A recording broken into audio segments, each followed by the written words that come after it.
Well, all right, everybody, we're doing Ezra right now. I don't even know where we are. I think we're right here. Yeah. So we'll just start right there. It's nighttime. Um, it's the full moon. Let's go look at the moon. There it is. No, it's good. We're drinking, smoking, and reading the Bible. The only true way to read the Bible. Drinking and smoking. And although this isn't the Bible, really, is it? It's a banned book of the Bible. It's forbidden, um, for good or for ill.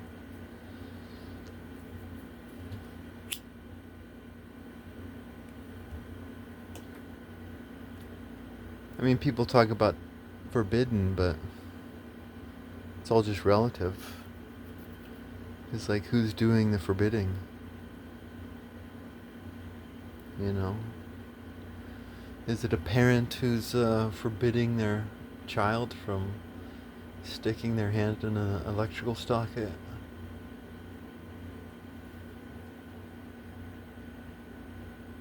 Or is it a Puritan forbidding a man from enjoying pleasure?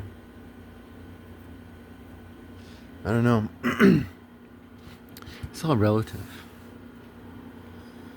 In the thir- 30th? Yeah, no. In the 30th year after the destruction of our city, I, Salathiel, who am also called Ezra, was in Babylon. That's a good line. That's a really good line.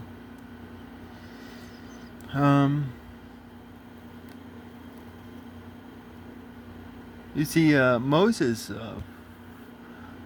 was a really good writer. Like I call the Bible boring, but like when you really understand like the Exodus story, oh my God, the Exodus story is just like amazing because this is it's a female fight, right?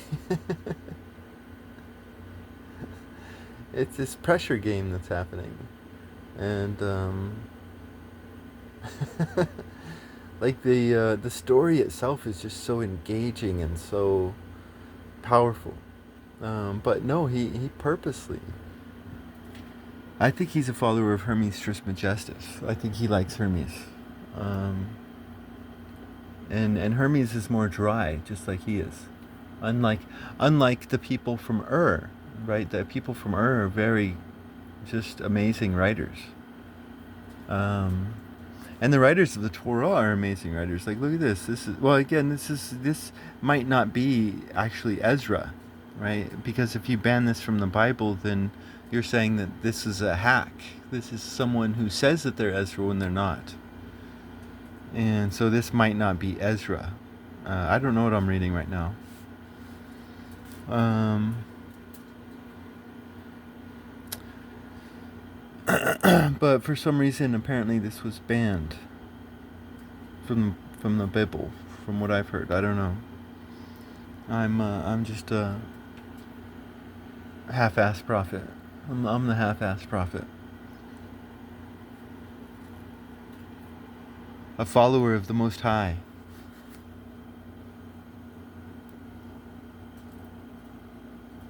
Mm. Okay, let's do this. No, that's a good line though. I mean, it's just compact because his name used to be Salathiel, right? But now he has a new name, right? And that's what I claim about Moses, right? The name of Moses was not his birth name. Um, I used to be homeless, and when I was homeless, people on the streets would have a street name, you know, and I'd tell everybody I'm Enrique Zoltano, right? My birth name is Gabriel Max Baldonado. Um, but Gabriel Max Baldonado died a long time ago. I am no longer he. I am now Enrique Sultano. That's how I identify myself. My legal name is Gabriel Max.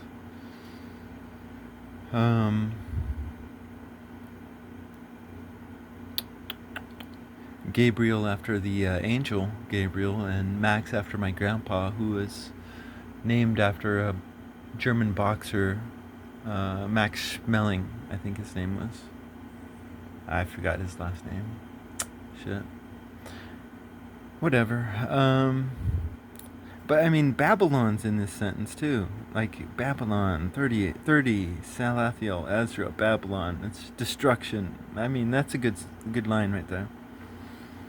And they are capable of just writing great stuff. But I think they dry it up because the great stuff is really of the heart, and it's about the heart. It's not about the eroticness of a sentence. I was troubled as I lay on my bed, and my thoughts welled up in my heart, because I saw the desolation of Zion and the wealth of those who lived in Babylon. My spirit was greatly agitated, and I began to speak anxious words to the Most High, and said, O sovereign Lord, didst thou not speak at the beginning, when thou didst form the earth, that without help, and didst command the dust, and it gave thee Adam, a lifeless body? Yet he was workmanship of thy hands, and thou didst breathe into him the breath of life, and he was made alive in thy presence, and thou didst lead him into the garden which thy right hand had planted before the earth appeared.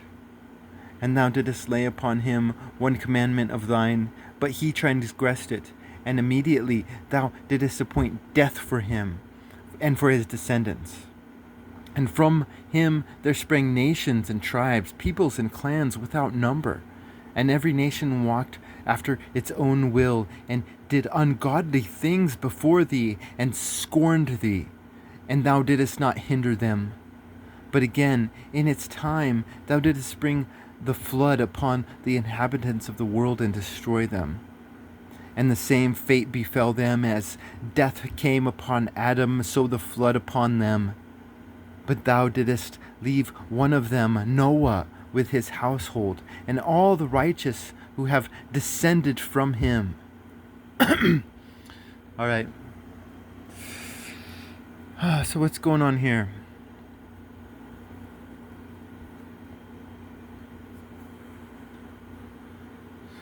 Well, this begins with the name change, right? He used to be Salathiel. Now he is Ezra, right? And then what do we see after this sentence? We see that he was troubled. His thoughts welled up. His spirit was greatly agitated. And he began to speak anxious words to the Most High. Right? So this is Salathiel.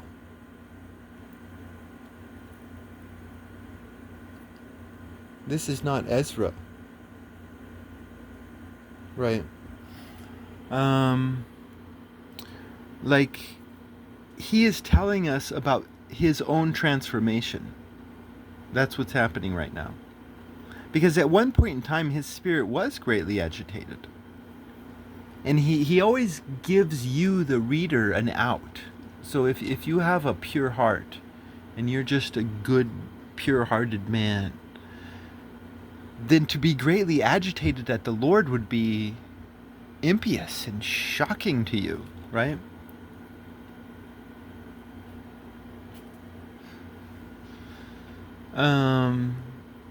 Like, again, this is about loving God with your whole heart.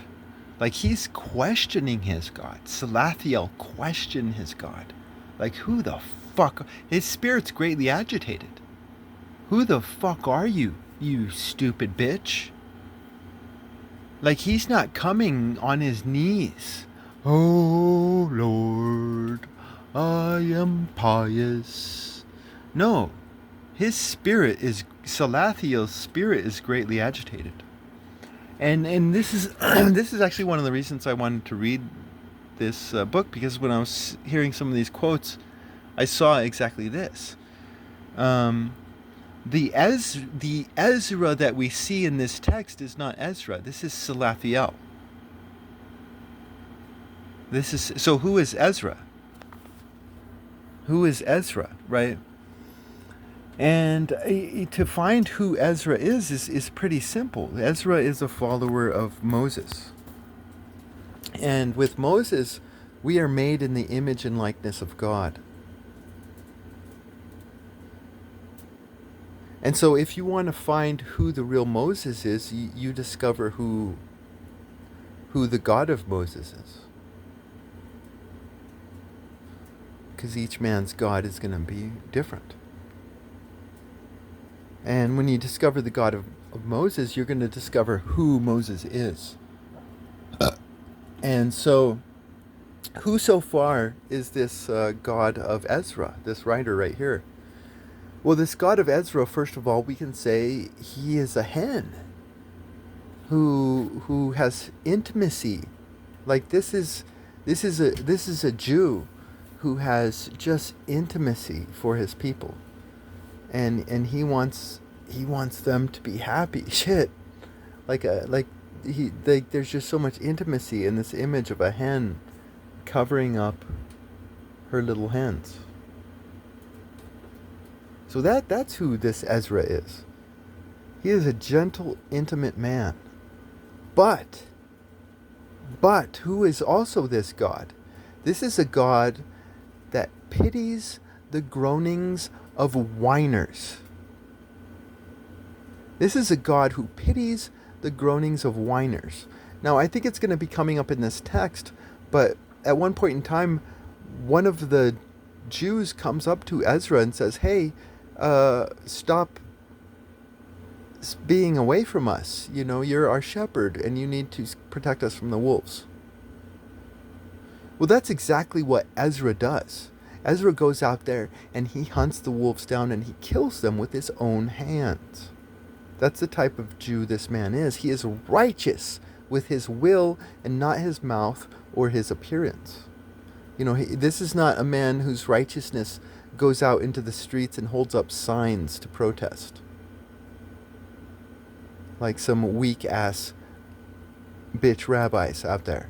No, this is a different type of rabbi. No, he goes after the wolves. He pities the groanings of the whiners because Ezra has fun getting his hands dirty with the blood of the wicked.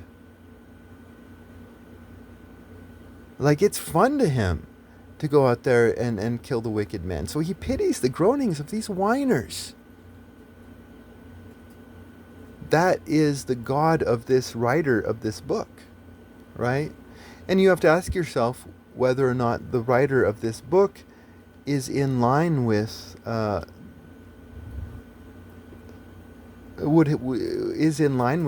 beliefs of Moses, right? Because Moses has his own stuff, you know, but he had his own conversation during his own time. And we all need to have our own conversation. So this is the conversation that this man is having.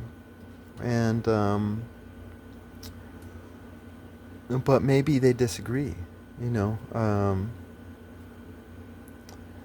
I don't think so, though, because I think Moses was I mean, when that golden calf incident happened, he was ready with his soldiers. Like, this golden calf thing didn't surprise him at all. It's almost as if he was ready for it, and he had his soldiers in place, and he not only did he had his soldiers in place, he had a list of names. Right? These Bible writers love lists, huh? They just love lists. Lists are a big thing back in the ancient day. But you know, I think at one point in time, you know, he was this gentle man who is shocked and appalled at human violence. right? Um, his spirit is agitated, right? But in this we see this beautiful transformation that can occur. Um, with Moses, what you see in him at the beginning of his when he was in Egypt, when Moses was in Egypt, he was a fighter. Like this guy was a fucking fighter, but Moses, as we can see later on in his life, he learned the beautiful, gentle grace of a woman, right? So he was more whole, right? Because this is all about holiness. Holiness isn't just about fulfilling all of our drives and our wants and our needs, right? Because what do we want? We want friends. What do we want? We want family. What do we want? We want the fruit of our labor, right? What do we want? We want peace and quiet to be able to develop ourselves. We want all these different times in our life, and if we don't get all of them, then we are unfulfilled. We need all of them. We need friends. We need family. We need time for ourselves. We need time to work. And if we're just doing work all day, then like the results are obvious: depression and loneliness and all that other shit. Work. Oh shit, my precious. All right, let's see. So, but here, okay. Here's another thing about everything that's going on right now. It's about how these writers are actually writing, right? Because he's presenting us with an image of himself that he is not, right? He is right here in this sentence, right here in this the whole thing. He is presenting himself with an image of who he is not. Now, this is an image of who I think he used to be. He used to say, "O sovereign Lord, didst thou not speak at the beginning?" Like this is his dark night of the soul, and this is his transformation from Salathiel to Ezra, right? And so, I mean, we see it here. Like this is a construct. This is a word construct. Okay, this isn't necessarily a history as we love history today. I mean, we just fucking love the facts of the past. But they're not concerned about the facts of the past. They're concerned about the heart and the reality of the past. And so at one point in time, he used to be like this, Ezra. He used to doubt. Right? This is a man who is not afraid to doubt his God. But I mean, I think if we see in the what do you want?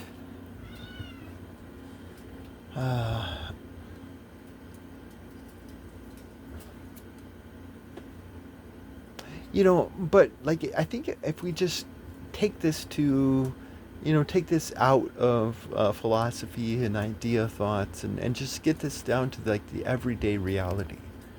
And if you look at a relationship in just an everyday reality, then for a good relationship to happen, you have to make yourself vulnerable. You have to make yourself vulnerable. And for good, pious men, they never make themselves vulnerable because they never question their God. They never doubt their God. There is no doubt in faith, which is stupid because that's not how definitions and words work. Because you can't have faith without doubt. And this is a man, this is Salathiel. Salathiel doubted his God. He doubted his God. And it's from this doubt was born Ezra, I think.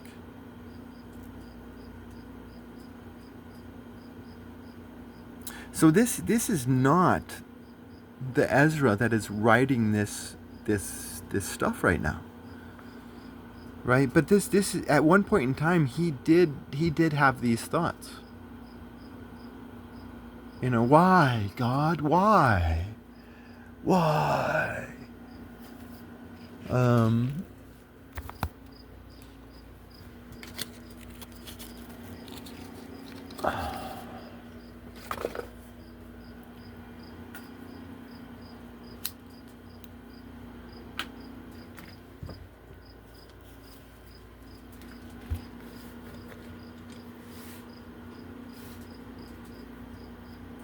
All right. Now, again, like this is one of the amazing things about some of this writing. It's just so compact. Because I've just scratched the surface, I think. But let's keep going. When those who dwelt on earth began to multiply, they produced children and people in many nations, and they began to be more ungodly than were their ancestors.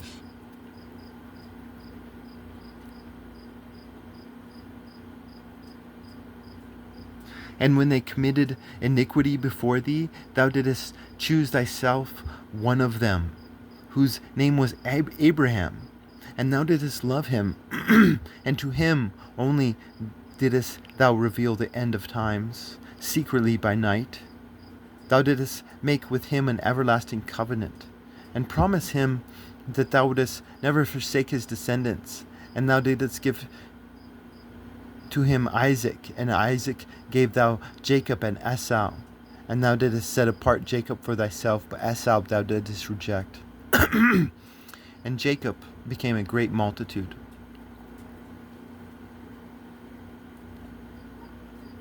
And when thou didst lead his descendants out of Egypt, thou didst bring them to Mount Sinai. Thou didst bend down the heavens and shake the earth, and move the world, and make the depths to tremble, and trouble the times. And thy glory passed through 4 gates of fire and earthquake and wind and ice, to give the law to the descendants of Jacob, and thy commandments to the posterity of Israel.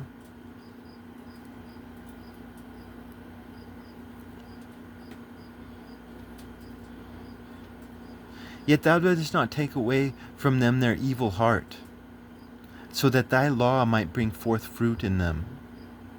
For the first Adam, burdened with an evil heart, transgressed and was overcome. Also were also all who were descended from him. Thus the disease became a permanent. The law was in the people's hearts along with the evil root. But what was good departed, and evil remained. So the times passed and the years completed, and thou didst raise up for thyself a servant named David. Thou didst command him to build a city for thy name, and in it to offer the oblations from what is thine. This was done for many years, but the inhabitants of the city transgressed in everything, doing as Adam and all his descendants had done, for they also had the evil heart. So thou didst deliver the city into the hands of thy enemies. Then said I in my heart, are the deeds of those who inhabit Babylon any better? All right. Let's see here.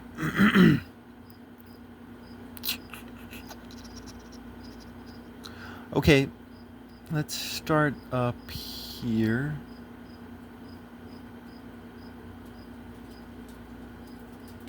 Where's it at? He's talking about, there it is. And thou didst love him, and to him only didst thou reveal the end of times. And to him only. So I think what this sentence is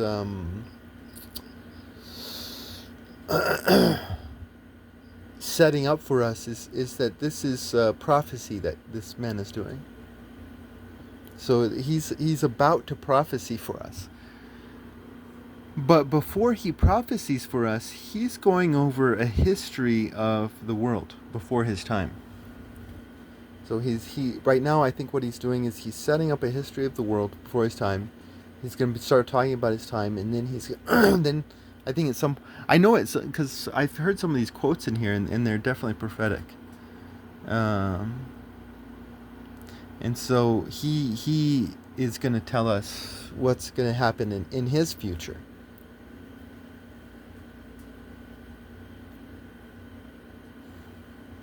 And I think he's already prophesied some of this. But I even forgot what I've read so far. So let's see.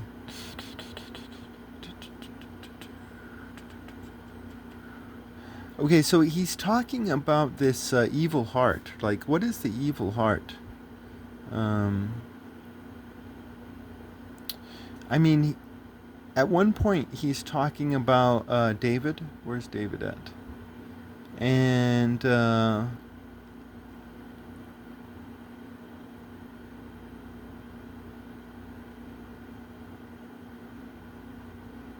there it is, David. And thou didst command him to build a city for thy name, and in it to offer thee oblations from what is thine. Now, I looked up this word oblations, and I wasn't really satisfied with the definitions that I was getting. But from what I understood, oblations is like bread and wine, right? So this is a God that wants to sit down and have a meal with you, right? Again, the God of this writer is very human. He's got this human heart. He's a hen that wants to protect his little hens.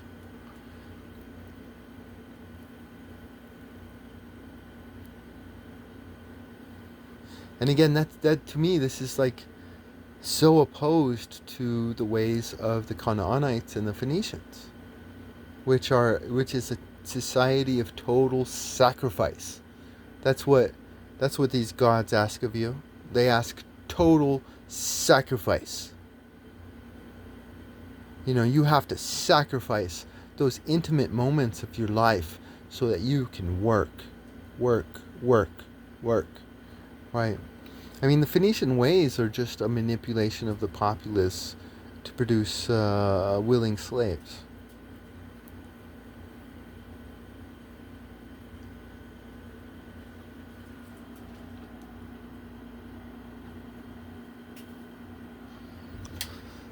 Um, but that's not the God of the writers of the Torah. The God of the writers of the Torah, they want you to be free, right? I mean, again, like if you go to the Book of Enoch, he talks about the different spirits, right? This is about holiness. It's about you need friends, you need family, you need time for yourself, you need la la la. But what is all this that I speak of practically? Like if you have time for yourself, you can do anything you want. You can build yourself up any way you want. You can choose any friends that you want. You can choose any family that you want. Right? This is a life that is more free than the obligations of Phoenician love. Right? This is a totally different type of love. It is a love that sets you free. And the Phoenician love puts you in chains. So, I mean, again, like I've talked about it before, this is just simple sociology. Like these are two different sociological ways. This isn't theology. This is sociology. Shit, this is science and poetry.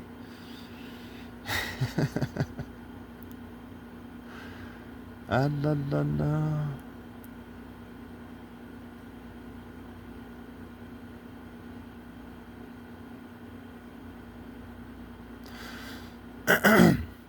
Then I said in my heart, are the deeds of those who inhabit Babylon any better? Is that why she has gained dominion over Zion? All right, I'm running to the end of my time here. I gotta post this and erase it. Um, but again, this is one of the struggles, one of the heart struggles in not only this text but a lot of stories out there, the good stories, and that is this idea of success. It's like um, when you look at the Scandinavian religion of or the way it's portrayed sometimes in our day. I don't know about the actual real Scandinavian religion, but the way it's portrayed is that if you if you die on a battlefield and you die brave, it doesn't matter whether you won that battle or not. If you die brave, you were successful, right? But here we see the success of the rich, right? Oh my God, these Babylonians, they're rich. And so, do their riches prove that they are serving the correct God? Right? Because the Phoenicians, they're going to be rich too. Phoenicians are going to be very rich. But for I think the writers of the Torah, what matters is to be rich of the heart. If you are rich of the heart, that's the richest that you need. If you have love,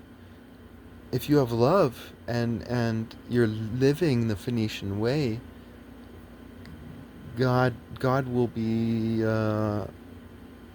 amazed by your heart, not your ways, but He will be amazed by your heart. So that's one reason why God will long suffer the unrighteous. God will long suffer the unrighteous because these unrighteous are just sometimes so precious to Him. Because they're giving and giving, and they just have just total love in their heart. But these are not the correct ways. To be truly rich is not to work all the time. To be truly rich is to have friends and family within your life.